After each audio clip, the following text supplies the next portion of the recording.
नमस्कार. लक्षवेधीमध्ये आपल्या सगळ्यांचं स्वागत. मी प्रसाद काथे.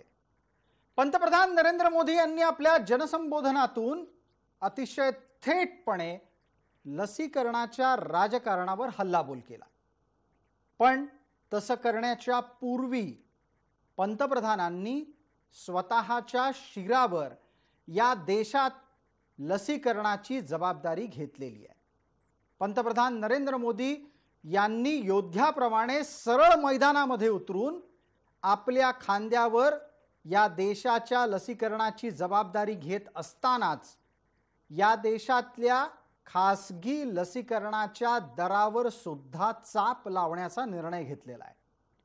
पंतप्रधान नरेंद्र मोदी यांनी जानेवारीमध्ये सुरू झालेल्या लसीकरणाच्या संपूर्ण कार्यक्रमाचा खेळखंडोबा करण्याच्यासाठी देशात कशा पद्धतीने राजकारण राबवलं गेलं याचा तपशीलवार उल्लेख करतानाच हेही सांगितलं की जे कोणी लसीकरणाच्या साठीची जबाबदारी घ्यायला पुढे आले होते ते प्रत्यक्षात जबाबदारी मिळाल्यानंतर मागल्या दरवाजानं पळून गेले.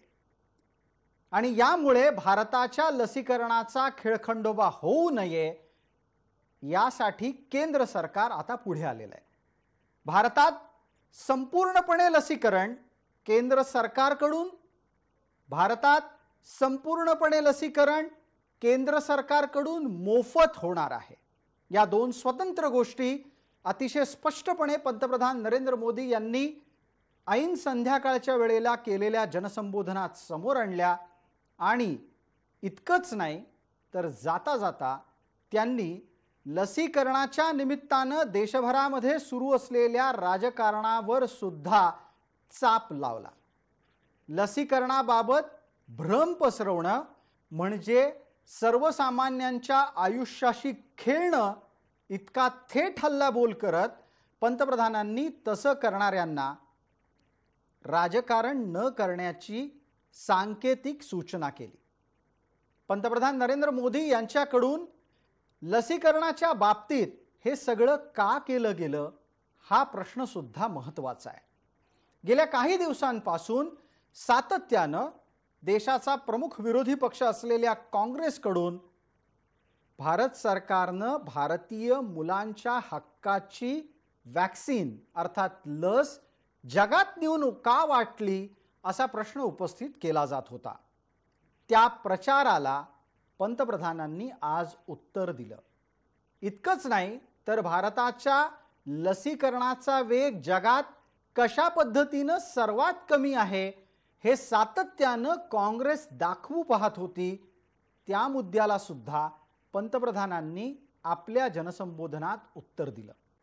आजच्या लक्षवेधीमध्ये पंतप्रधानांच्या या जनसंबोधनाचा विश्लेषणात्मक अर्थ शोधण्याच्याच बरोबर आपल्याला हेही लक्षात घ्यायचं आहे की कोरोनाच्या विरोधातली लढाई लढली जात असताना अपप्रचार, भ्रम, दिशाभूल कोण करतंय, कोणाला त्यातून काय लाभ मिळवायचा आहे आणि ते तसंच होत राहिलं तर भारतीयांच्यासाठी किती मोठं आव्हान असेल. आजच्या लक्षवेधीचा विषय पंतप्रधान नरेंद्र मोदी म्हणतात.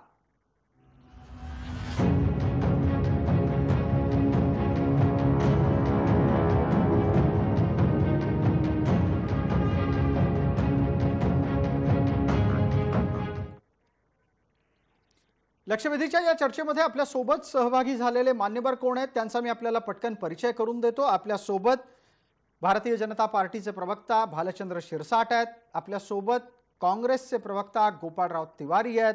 राजकीय विश्लेषक या नात्यानं आपल्या सोबत दोन मान्यवर आहेत, जयंत माइंडकर आणि मकरंद मुळे. सर्व मान्यवरांचं आपण या चर्चेमध्ये स्वागत करूयात. पहिला आणि थेट प्रश्न भालचंद्र शिरसाट आपल्याला. भालचंद्रजी, देशात लसीकरणाच्या बाबतचा अपप्रचार करणाऱ्यांना आज नरेंद्र मोदी यांनी पंतप्रधान पदावरून सनसणीत चपराक लावली आहे का? खरं म्हटलं तर माननीय पंतप्रधान नरेंद्र मोदींनी वस्तुस्थिती नमूद केली. 16 जानेवारीला आपल्याकडे लसीकरण झालं आणि काही राज्यांनी विशेषतः महाराष्ट्राच्या मुख्यमंत्र्यांनी आम्हाला लसीकरण करण्याची परवानगी द्या, आमचा एक रकमी चेक तयार आहे, आम्ही ग्लोबल टेंडर मागू आणि लसीकरण करू अशी मागणी केली. 18 वर्षावरील लोकांचे लसीकरण करू अशी मागणी केली. खरं पाहता केंद्राची जी योजना होती ती पहिल्यापासूनच संपूर्णपणे केंद्र लसीकरण करणार, मोफत लसीकरण करणार, सर्वांचं लसीकरण करणार, पण टप्प्याटप्प्याने करणार, एकदम नाही करणार, गोंधळ नाही उडवणार. परंतु काही राज्यांना असं वाटत होतं आपण ते करू शकू. त्याने तो प्रयत्न केला. त्यांना 25 एप्रिलला परवानगी दिली. 25 एप्रिल पासून आज आपण 10 जून, आज आपण 7 जूनला आलेलो आहे. आजपर्यंत कुठल्याही राज्याला असं यश आलेलं नाही. त्याने हात टेकले. ग्लोबल टेंडर महापालिकेने मुंबईने काढली, त्यालाही काही प्रतिसाद मिळाला नाही. त्यामुळे हे आपण करू शकणार नाही. त्यांच्या लक्षात आल्यावरती ठीक आहे. केंद्र सरकारने आपली जबाबदारी कधी झटकलीच नव्हती, ती आता पूर्णपणे डिक्लेअर केली. 75% लसीकरण केंद्र सरकार स्वतःच्या खर्चाने मोफत लसीकरण करणार आणि 25% लसीकरण एक खाजगी इस्पितळाद्वारे होणार. त्याचंही दराचं नियंत्रण, दराला कॅपिंग दिलेली आहे. 150 रुपये एवढी फक्त ते हॉस्पिटल आपला सर्व्हिस चार्ज देऊ शकेल, पण त्याचं नियंत्रण राज्याने करायचंय. अगदी आपण आतापर्यंत पंतप्रधान नरेंद्र मोदी यांच्या भाषणातले प्रमुख मुद्दे सुद्धा समोर आणलेत आणि या निमित्तानं मी आपल्याला विचारू इच्छित होतो की पंतप्रधानांनी राजकारण करणाऱ्यांना सणसणीत चपराक बसवली आहे का, या प्रश्नावर काँग्रेसला बोलतं करावं लागेल. काँग्रेसने जे मुद्दे गेले काही महिने सातत्यानं लावून धरले होते त्यात काँग्रेस शासित राज्यांनाच यश मिळालं नाही. त्यामुळे लसीकरणाचा खिळखंडोबा करायचा आरोप काँग्रेसवर लागला तर गोपाळराव, काँग्रेसच्या लोकांना राग वाटायला नको? प्रसादजी, सर्वप्रथम सांगू इच्छितो, जेव्हा हे जो कोरोनाचा संसर्ग देशात नाही भारतात येऊ घातला तेव्हा पहिलं ट्विट राहुलजी गांधींनी केलंय आणि त्याची जाणीव करून दिली. त्याच्यानंतर ह्या नैसर्गिक आपत्तीमध्ये आम्ही जाहीर आवाहन केलं की आपण सर्व पक्ष बैठक बोलवा. त्याच्या सुद्धा नंतर सोनियाजींनी आणि लोकसभेचे काँग्रेसचे त्यावेळेचे मल्लिकार्जुन खरगे असे जे नेते त्यांनी वारंवार आणि डॉक्टर मनमोहन सिंगनी वारंवार पत्र दिले आणि ही मागणी पहिल्यापासून केली की आपण लसीकरण केंद्रांनी सर्वांना मोफत करावं. ती मागणी आज मान्य केली, त्याबद्दल काँग्रेसतर्फे मी पंतप्रधानांना धन्यवाद देतो, त्यांचे आभार मानतो, त्यांचं अभिनंदन करतो सर्वात पहिलं. कारण अगदी म्हणजे गोपाळराव, तुमच्या या भूमिका बदलासाठी तुमचंच कौतुक करायची वेळ आहे असं मला वाटतंय. आम्ही पहिल्यापासून ही जाहीर मागणी करत होतो, हे लक्षात घ्या. सोनियाजी पण गोपाळराव, मोफत लसीकरण करणार नाही असं कधीच कोणी म्हटलं नव्हतं. असं आहे ना की आपण जय महाराष्ट्र चॅनलच्या माध्यमातून सांगतो, आपल्या महाराष्ट्राला संतांची परंपरा आहे, विचार आहे आणि क्रियेविना वाचालता व्यर्थ आहे असं म्हणलं जातं. आता हे लसीकरण आणि हे कोरोनाचा किती भोग भोगल्यावर आपण हे सगळं करतोय. म्हणजे 25% जो कोटा दिला होता राज्यांना, तेव्हा बाहेरच्या आंतरराष्ट्रीय कंपन्या म्हणत होत्या की आम्ही तुम्हाला देऊ शकत नाही. तिथे केंद्राने हीच ठेवली होती आणि बैल गेला आणि झोपा केला. म्हणजे गर्दीचं महात्म्य यांना आत्ता वाटायला लागलं महत्व. 5 राज्यांचे इलेक्शन झाल्यावर 2-3 गोष्टीमध्ये आपल्याला मुद्दा आत्ताच्या घडीला गोपाळराव लसीकरणाचा आहे. आपण मोफत लसीकरण घोषित केल्याबद्दल पंतप्रधानांचं कौतुक करताय. बालचंद्र शिरसाट, या गोष्टीचा खुलासा करा. हे उशिरा सुचलेलं शहाणपण आहे असाही काँग्रेसचा त्या निमित्तानं दावा आहे.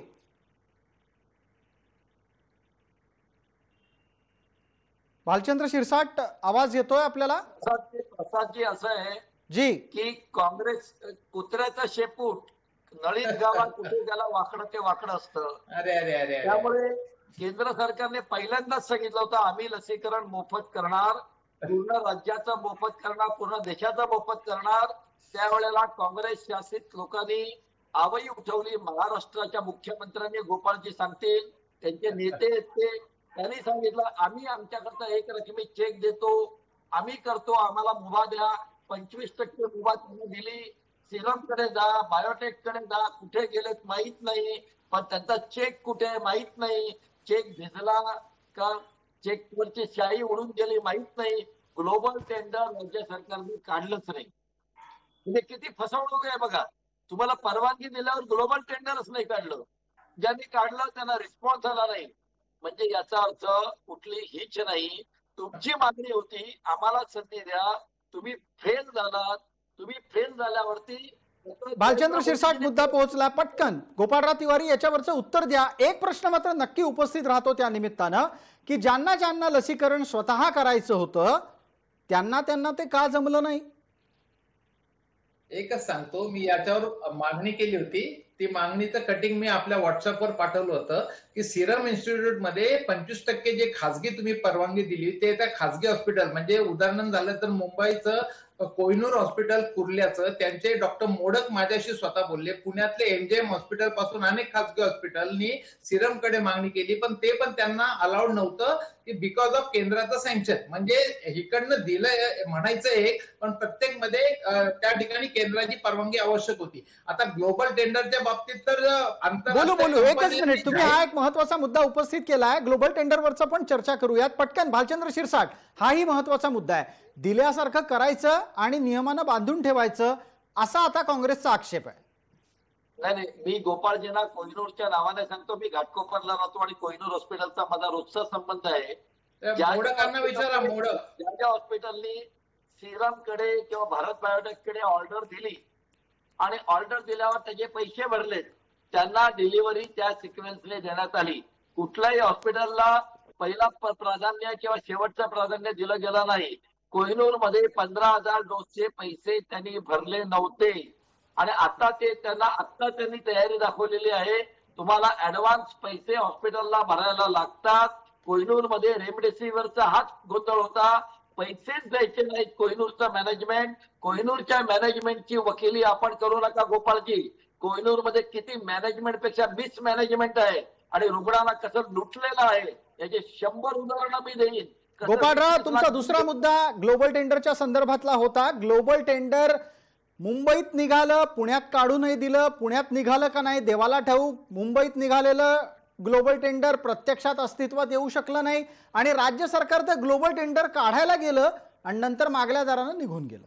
गोपाळराव, मी ऐका हे बघा, पुणे महानगरपालिकेच्या महापौरांनी भाजपची एक हाती सत्ता असताना जाहीर मागणी केली, तेव्हा अजितदादा पवार उपमुख्यमंत्र्यांनी सांगितले आमची काही आडकाठी नाही. सुरुवातीला पुण्याला परवानगी दिली नव्हती गोपाळराव. सुरुवातीला मुंबईला परवानगी होती, पुण्याला दिली नाही. वाद झाल्यावर पुण्याला परवानगी मिळाली. आता ऐकाल का तुम्ही? गोपाळजी, तोंडी सांगून चालत नाही, लेखी परवानगी द्यावी लागते. ऐका तुम्ही तोंडी सांगितलं आहे काय? मोगलाई आहे का तोंडी सांगायला? लेखी परवानगी दिली का?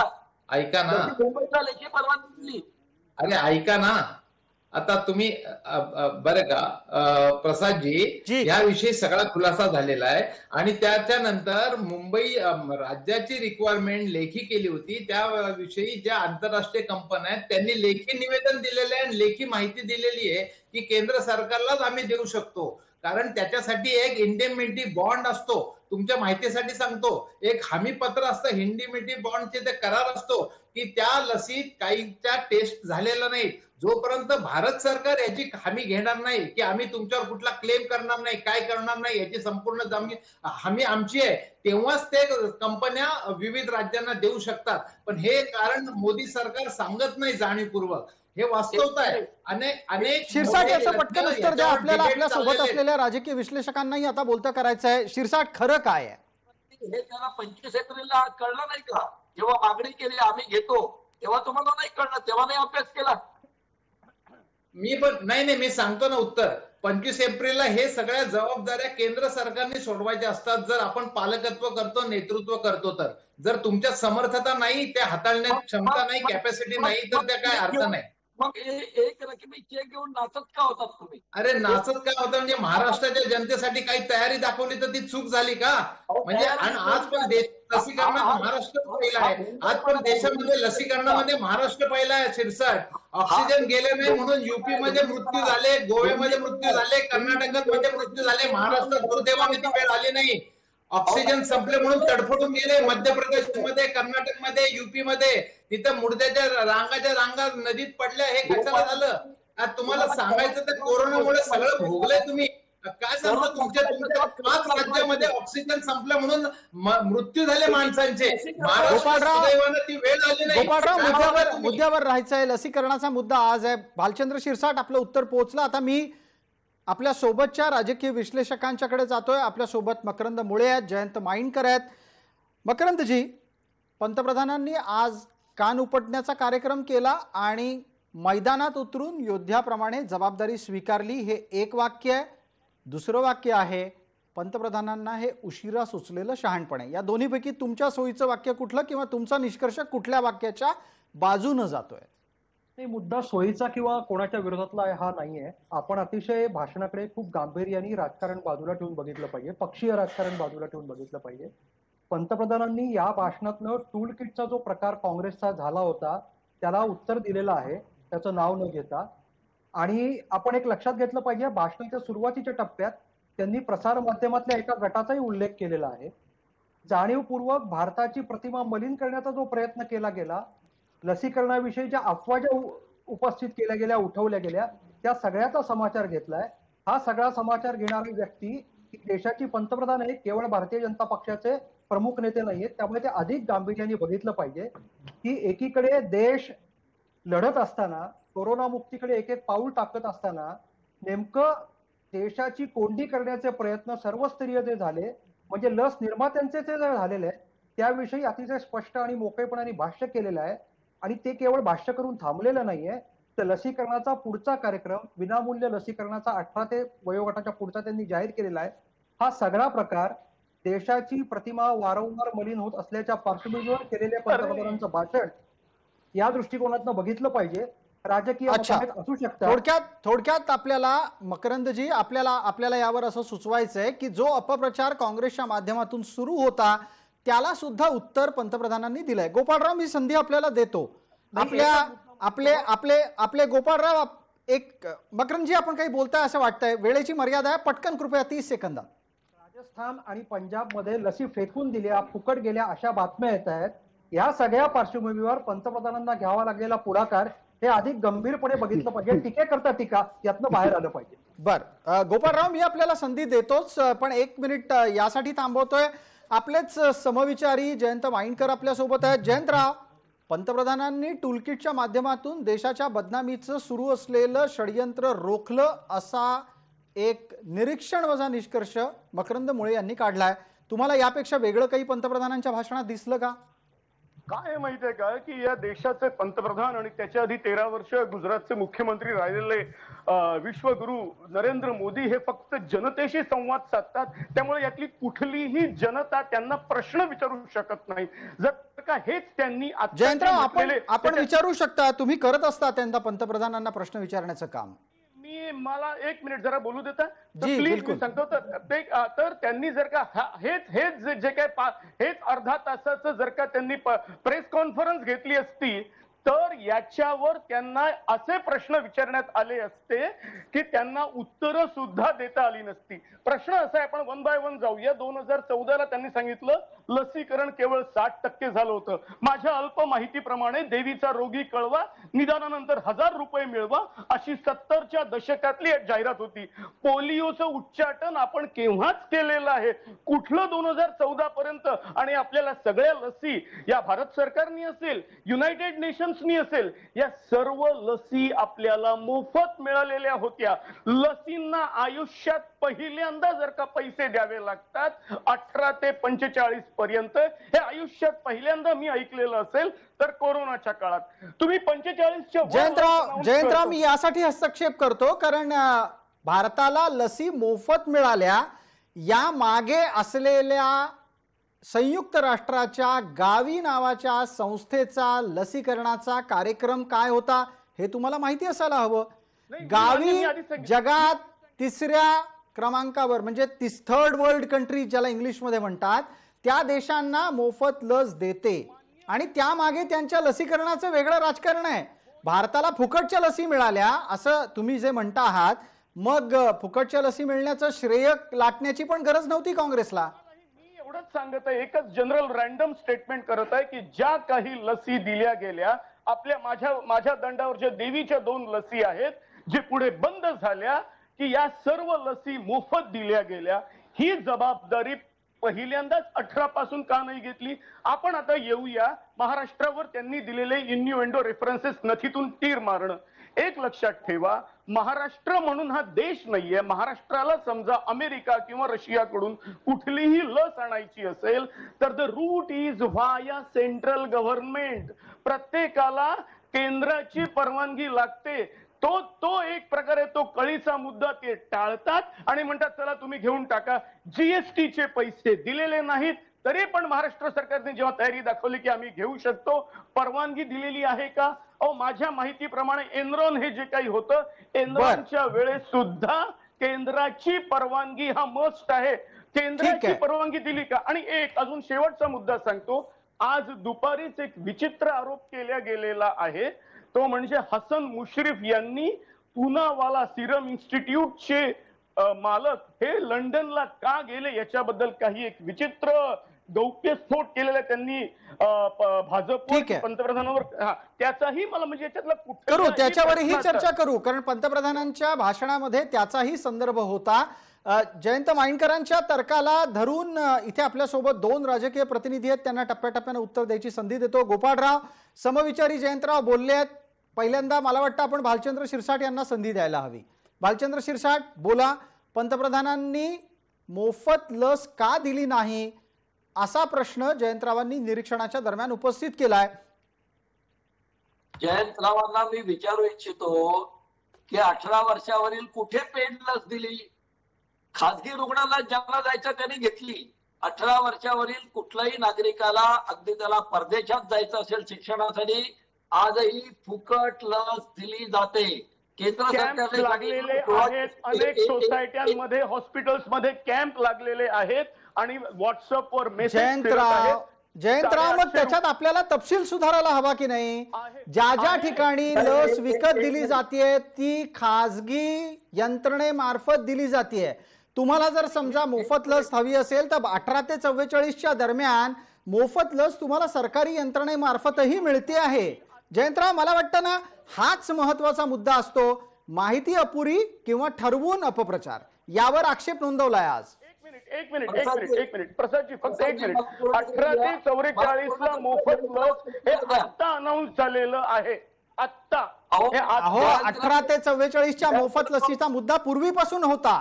मला यावर एक मिनिट, आपण एकदा भालचंद्र शिरसाट खरं काय एकदा सांगा, तुम्ही पूर्वीपासून मोफत लस द्यायला तयार होतात का? आजही मोफत लस देत आहात का? आणि भविष्यात पण देणार आहात का? प्रसादजी, मला पूर्ण करू द्या, मग जयंतरावांना बोलू द्या. बिलकुल. पूर्वगृहदूषित काँग्रेसचे समविचारी जयंतराव यांनी जे म्हटलं ते खोटं आहे. 18 ते 44 मध्ये केंद्राने कुठलीही लस दिलेली नाही.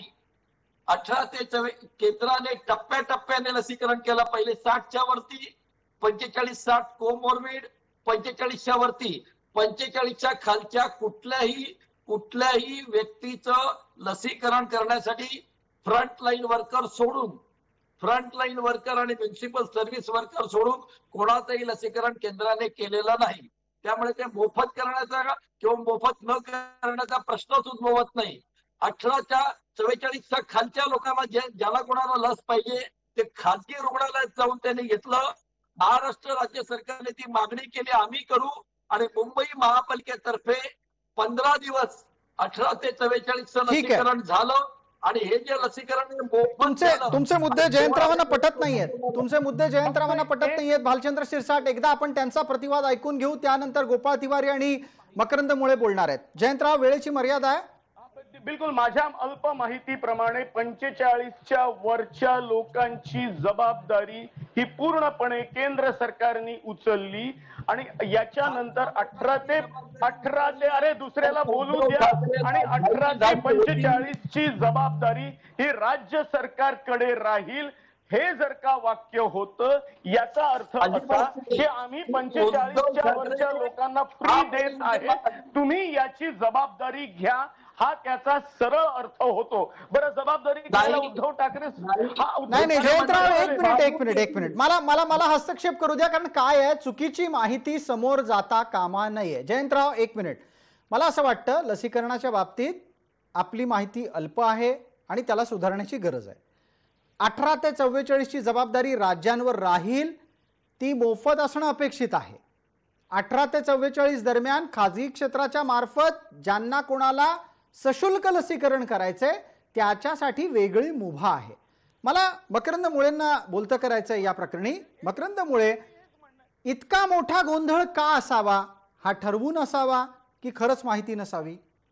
माझं एकच म्हणणं आहे की हे संपूर्ण फ्री का नाही केलं गेलं पहिल्यांदाच, एवढाच माझा प्रश्न आहे. ठीक आहे, आता याचं अजून मी परत किती वेळा उत्तर द्यायचं? मकरंद मुळे बोला, वस्तुस्थिती सांगा. लसीकरणाचं भारताचं धोरण काय होतं, कशा पद्धतीनं त्याच्यामध्ये गडबड झाली? पंतप्रधान ऑलरेडी हिंदीमध्ये बोलून झालेले आहेत, आता आपण सांगा. म्हणजे आपण जी चर्चा करतोय त्यातलं एक आणखीन सूत्र लक्षात घेतलं पाहिजे. एक विशिष्ट राजकीय पक्ष एका विशिष्ट कंपनीची लस विकत घ्यावी केंद्र सरकारने, याच्यावर का दबाव टाकत होता याच्याविषयी कोणी भाष्य करत नाही. दुसरं, लस मोफतच आहे, सशुल्क आणि मोफत हे दोन्ही टप्पे 18 ते 45 विषयात आहेत. त्या विषयात जाणीवपूर्वक गोंधळाचं वातावरण तयार केलं जातंय. आणि परत मला प्रसादजी असं वाटतं की या सगळ्या आजच्या उद्बोधनाचा किंवा काय राष्ट्राला केलेल्या संबोधनाचा अर्थ हाच आहे की देशाच्या पुढचं जे आव्हान आहे ते केवळ कोरोना नाहीये, तर ते अशा प्रकारे अपप्रचार, देशाची प्रतिमा मलिन करणं, मीडिया सुद्धा आहे. हो, माइंड कर, मी तुमच्यामध्ये बोललेलो नाहीये.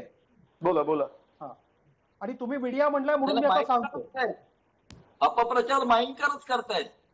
दोन प्रकारच्या टीका असतात प्रसादजी, एक द्वेषमूलक आणि एक अभ्यासू. माइंडकर हे देशमूलक गटातले टीकाकार आहेत, त्यामुळे त्यांना काही वाटलं तरी ते प्रत्येक वेळी दुसऱ्याला थांबवतात आणि स्वतःचं म्हणणं मांडण्याकरता आरडाओरडा करतात. मला फार खंत वाटते की ते विश्लेषक म्हणून जेव्हा बसतात तेव्हा ते अशी का भूमिका घेतात.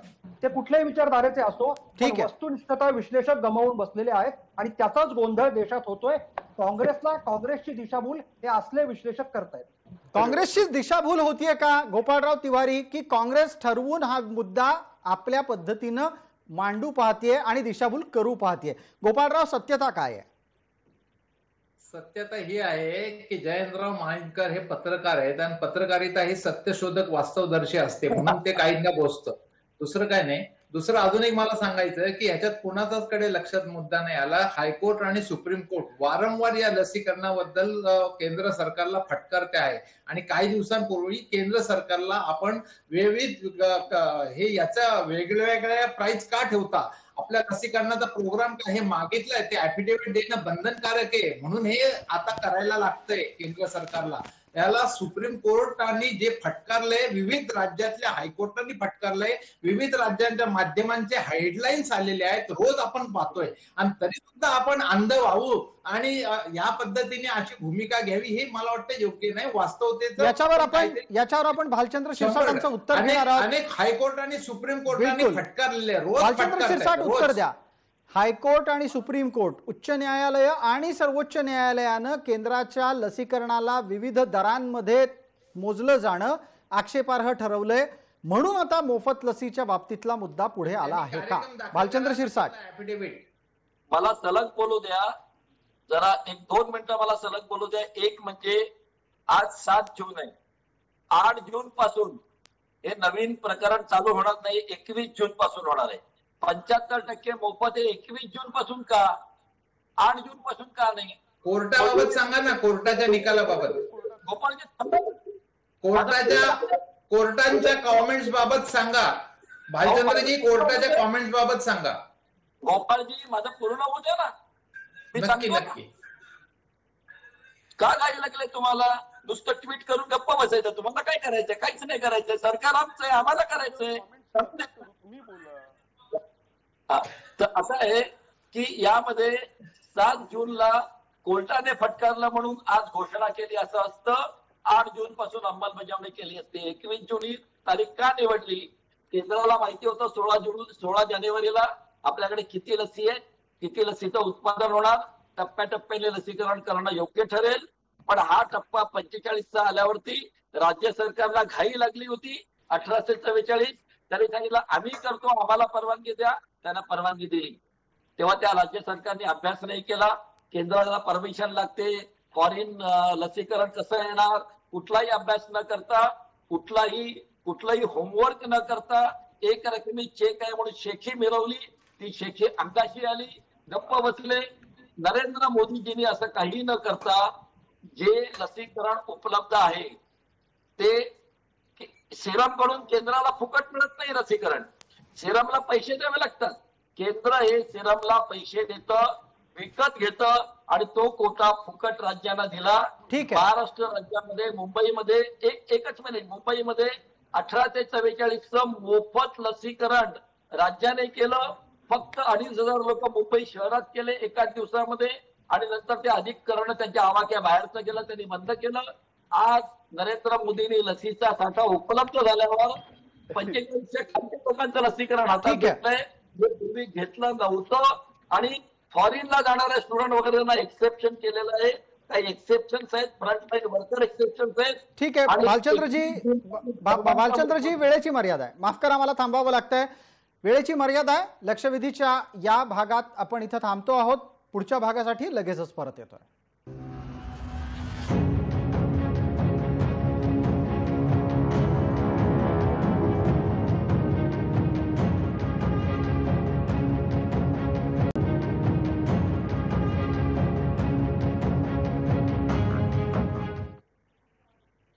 नमस्कार. लक्षवेधीच्या दुसऱ्या भागामध्ये आपल्या सगळ्यांचं स्वागत. आपल्यासोबत चर्चा करण्यासाठी भालचंद्र शिरसाट, गोपाळ तिवारी, जयंत माइंडकर आणि मकरंद मुळे आहेत. मकरंद मुळे, पहिला प्रश्न आपल्यासाठी.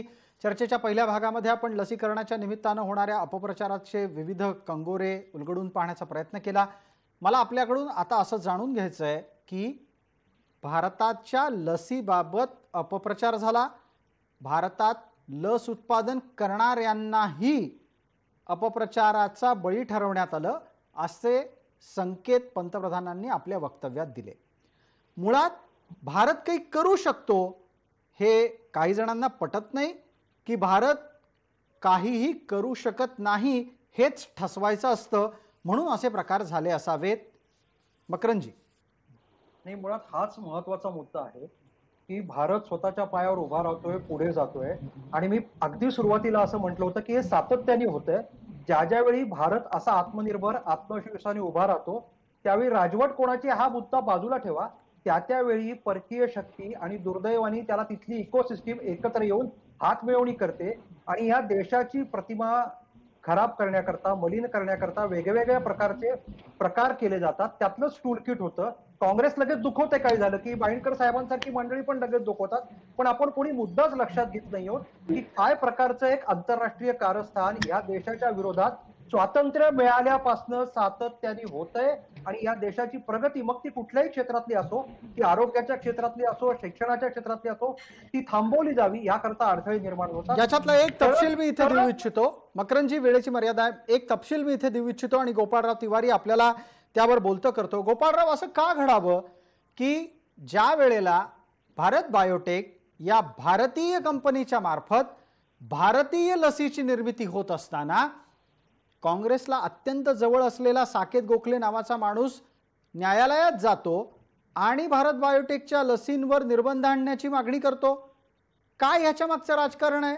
भारतीय लसींच्या निर्मितीत अडथळा निर्माण करण्याचा न्यायालयाच्या माध्यमातून प्रयत्न काँग्रेसनं का करावा?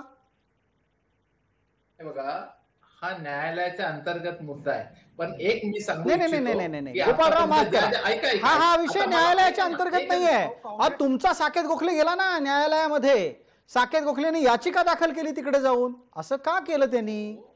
कोणी सांगितलं साकेतला हे करायला? भारत बायोटेकच्या ज्या चाचण्या झाल्याचं प्रमाण आणि सिरमच्या चाचण्या झाल्याचं प्रमाण हे जग जाहीर आहे. त्यांच्या ॲस्ट्राझेनेका जी आहे ती येऊन आपण फक्त प्रोडक्शन करतोय सिरमचं. दुसरी गोष्ट, पंतप्रधान म्हणतात आम्ही देशात लसीकरणाला आतापर्यंत प्रोत्साहन दिलं. आदर पुनावालाने दिवाळीनंतर प्रेस कॉन्फरन्स घेऊन पुण्यात, माझ्याकडे आजही ते कात्रण आहे, आता 70,000 कोटी केंद्र सरकारकडे आहेत का म्हणून जाहीर विचारणी केली. आणि केंद्र सिरमनी स्वतःहून सुमोटो हे आम्ही प्रयत्न करतो हे सांगितल्यावर पंतप्रधानांनी नंतर ह्या 2021 मध्ये सिरमला भेट दिली. आणि त्याच्यानंतर सिरमच्या इन्स्टिट्यूटच्या लोकांनी वारंवार सांगितलं की आतापर्यंत असं कुठलंही त्यांना मदत दिली गेली नाही. गोपाळराव, मुद्दा काय आहे? गोपाळराव, मुद्दा असा आहे की भारतीय लसींच्या उत्पादकांना, भारतीय लसींच्या उत्पादनाला, दोन्हीला कुठे ना कुठेतरी अडथळा आणण्याचा प्रयत्न विरोधकांनी केला का? बिलकुल नाही, बिलकुल नाही. असं जर असेल तर केंद्र सरकार त्यांना देशद्रोहाच्या गुन्ह्यात राहू शकते जर मुद्दामून कोणी केलं तर. का नाही राहू शकत? असं काय खेळ आहे का काय? परंतु ते अहो साध्या 3 कंपन्यांच्या इंडेमिनिटी बॉन्ड का ते केंद्र सरकार? एवढं सांगा ना, साधी गोष्ट आहे. आणि त्या लसी का देत नाही भारत सरकार? आतापर्यंत काय येत नाहीये. भालचंद्र शिरसाट याची काय उत्तर आहेत? जर पंतप्रधान असं म्हणत असतील की देशाची बदनामी आंतरराष्ट्रीय पातळीवर करण्याचा कोणी प्रयत्न करत होतं, तर संबंधितांच्या विरोधात कायद्याचा बडगा का उगारला गेला नाही? प्रसादजी, लसीकरण हा एक फार मोठा बिझनेस आहे. एक कॉर्पोरेट वॉर आहे त्याच्यामध्ये, या बिझनेसमध्ये. आंतरराष्ट्रीय इंटरनॅशनल कॉन्स्परन्सीच नाही तर इंटरनॅशनल कंपन्या आपल्यावर दबाव आणतात. आम्ही सांगतो ती आमची लस घ्या, आमच्या भावात घ्या. या भारतावरती दबाव बनवत असताना भारत बायोटेकने कोवॅक्सिन बनवली. आजही त्याला अमेरिकेमध्ये मान्यता नाही. आज अमेरिकेत तुम्हाला जायचं असेल, कोवॅक्सिन घेतली असेल, कितीतरी देशामध्ये, युरोपमध्ये कोवॅक्सिनला मान्यता नाही. का मान्यता नाही? त्यांचं म्हणणं आमच्या लसीला तुम्ही मान्यता द्या, आमची लस द्या. आणि हा जो बिझनेस आहे हे कॉर्पोरेट वॉर आहे. याचं समर्थन भालचंद्रजी, कॉर्पोरेट जगताची लढाई एका बाजूला, मुद्दा काय उपस्थित झालाय? ज्यांनी भारताची बदनामी केली त्यांच्यावर कारवाई का नाही झाली? प्रसादजी, मला एक बोलून द्या. जी देतो संधी. गोपाळराव, एकच मिनिट. भालचंद्र शिरसाट बोलतात पटकन. भारताची बदनामी करणारे लोक या पडद्या आणून करतायत. हे जे आज गोखलेने जे याचिका केली किंवा इतर काही कोवॅक्सिन वरती प्रश्न उठवले, ते परदेशातील लोकांना फेवर करण्यासाठी त्यांची सुपारी घेऊन पण त्यांची सुपारी घेतली तर तुम्ही अडकीत कातरा ती सुपारी. तुम्हाला कोणी अडवलंय? तुम्ही ती सुपारी कातरत का नाही? कातरणार योग्य वेळ येणार. आपल्याकडे यंत्रणा आहेत, सीबीआय, ईडी आहे, सर्व यंत्रणा लावल्या, यंत्रणा लावल्या. यांनी काय काय धंदे केलेत दलालीचे आणि कमिशनचे, ते सगळे बाहेर येणार. गोपाळराव, याचं उत्तर द्या. आपलं निरीक्षण. गोपाळराव तिवारी, मला एक सांगा, जर अमेरिकेने, आता आमचे मित्र भालचंद्रजींनी स्वतः सांगितलं की अमेरिका आणि अजून इतर देश कोवॅक्सिन घेत नाही, याचा अर्थ काय? की तांत्रिक दृष्ट्या त्या प्रूव्ह करण्यात, टेस्ट करण्यात त्या कमी पडल्या, असं नाही होत का? आता अमेरिकेत काय काँग्रेस आणि सोनिया गांधी आणि नेहरू जाऊन म्हणतात का तिथे तुम्ही घेऊ नका? काँग्रेसचे दलाल हेच म्हणणार. नाही, अरे अहो त्या बोलण्याला काय अर्थ आहे का? नाही, अहो मी सांगतो प्रसादजी, तिथे अमेरिकेवर काय काँग्रेस दबाव आणू शकते का तुम्ही घेऊ नका म्हणून? देशाला विकायला निघालेला. अहो काय भालचंद्रजी, आतापर्यंत या देशातल्या जनतेने अनेकदा म्हणजे 10 पैकी 7 वेळा निवडून दिलेल्या सरकारला आणि पक्षाला मान्यता आहे का? 2 वेळाला जेमतेम निवडून दिलेल्या मान्यता मानता म्हणजे वारंवार. आणि काय बोलताय? पंतप्रधान मोदी पण म्हणतात आतापर्यंत एवढ्या लसीकरण झाले. आणि दलाली खा तुम्ही, करा. एक दिवशी उघडे पडाल तुम्ही. तुमच्यावर अशी वेळ येते की 5 वर्षाच्या कार्यकर्तृत्वावर मतं मागण्यापेक्षा लाचारेसारखं तुम्ही पुलवामाच्या अटॅकच्या शहीदांवर मतं मागितली आहेत. आणि मला चर्चेत हस्तक्षेप करावा लागतोय. मुद्दा सरकतोय. दोन्ही राजकीय कार्यकर्त्यांना मी थांबवतो याच्यासाठी, कारण आता या विषयावर पुलवामाची चर्चा नाही चाललेली.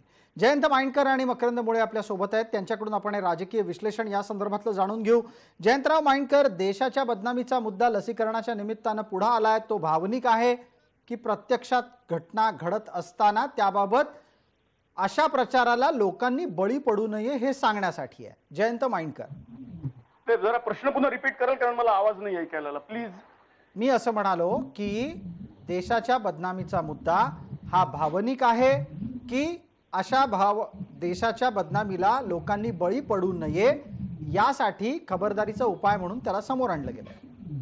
नाही, मी सांगतो ना की हे राईट विंगर्सची एक स्ट्रॅटेजी आहे. देशभक्ती आणि देशप्रेम आणि देशाची बदनामी, पंतप्रधानांची नाराजगी, हे जे उजव्या विचारसरणीचे पक्ष आहेत, ही त्यांची जरा त्यांच्या चुका समोर जास्ती मोठ्या प्रमाणात आल्या की देशाची बदनामी. मला एक सांगा, तुम्हाला चायनात जायचं असेल तर सिनोव्हॅक नावाची त्यांची लस असल्याशिवाय तुम्हाला चायनात जाता येत नाही.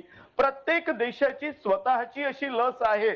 समजा आता या प्रकारे अमेरिकेने सांगितलं की आम्ही कोवॅक्सिन नाही अलाउ करणार, तर ठीक आहे, की त्यांच्या तंत्रात आपण बसलेलो असेल नसेल, याच्यामध्ये सोनिया गांधी, काँग्रेस आधीपासून 70 वर्ष कमिशन खात, देशात 2014 पासून किती कंपन्या कोणी विकल्या आहेत हे रोज फक्त कुठल्याही न्यूजपेपरची हेडलाईन वाचा आणि कोण विकायला बसलेला आहे देश, याचं उत्तर तुम्ही देऊ नाही. आता जयंतराव तुम्ही मुद्द्यापासून दूर जाताय. आता जयंतराव तुम्ही मुद्द्यापासून दूर जाताय. आलो वापस येतो. लवकर या परत या लवकर मुद्द्यावर परत या. येस प्रश्न एवढाच आहे की हे देशभक्तीचा मुद्दा आपण नेहमी तेव्हाच काढतो की जेव्हा आपण प्रश्नात अडकतो. मी अगदी ठीक आहे. हा मुद्दा चर्चेला घेतोया आणि याच्यावर मकरंद मुळेंचं उत्तर येईल. जयंतराव 1 मिनिट आता उत्तर ऐका. वेळेची मर्यादा आहे प्रत्येकाला. मकरंद मुळे, अडचणीत असल्यावरच देशभक्तीचा मुद्दा काढला जातो. उजव्या विचारसरणीच्या नेत्यांकडून, धुरीणांकडून हा नेहमीचाच प्रचार आहे काँग्रेसचा, की हा प्रचार त्यांना आता सुचलाय? नाही, मुळात असं आहे ना की डावे पण आहे म्हणून उजवे पण आहे हीच कल्पना मुळात विरोधातली. जे कोणी आहे ते मध्यम मार्गी आहेत. या देशाचा मध्यवर्ती भागातला हा सगळा विचार आहे. त्यामुळे तो उजवा आणि हा डावा ही कल्पना चुकीची आहे. ही युरोपियन विदेशी कल्पना आहे. एक देशभक्ती त्याच वेळी पुढे आणली जाते. मला असं वाटतं काही पुढे आणली जात नाही. देशभक्ती आहे म्हणून ती पुढे येते. आता या सगळ्याला देशभक्ती प्रत्येक वेळी यांनी नाकारायची ठरवली आहे, तर दुसऱ्याच्या देशभक्तीविषयी यांची कुरकुर काय? त्यामुळे एखाद्या विचारधारेनी, एखाद्या पक्षाने, एखाद्या सरकारने एखाद्या भूमिकेच्या आधारे, अजेंड्याच्या आधारे आपलं कामकाज करत असताना यांची पोटदुखी कुठे आहे, यांचं सुख काय दुखतंय, विरोधक म्हणून आक्षेप घेता कुठल्या टोकाला निघून गेलेत हेच परत ते सिद्ध करतायत.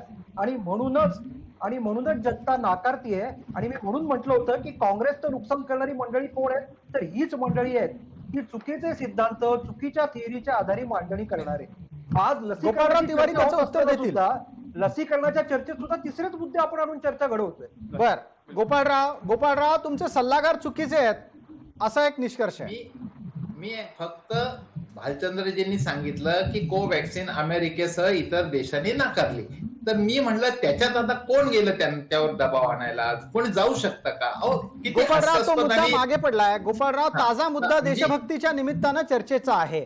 देशभक्ती आहे म्हणून ती चर्चेत येते असं निरीक्षण स्वरूपात मकरंद मुळेंनी मांडलं. आणि त्याबरोबर ते असंही म्हणाले की लोकांच्या देशभक्तीला प्रश्नचिन्हांकित करायची गरज काय आहे, खास करून काँग्रेसकडे त्यांचा निर्देश आहे.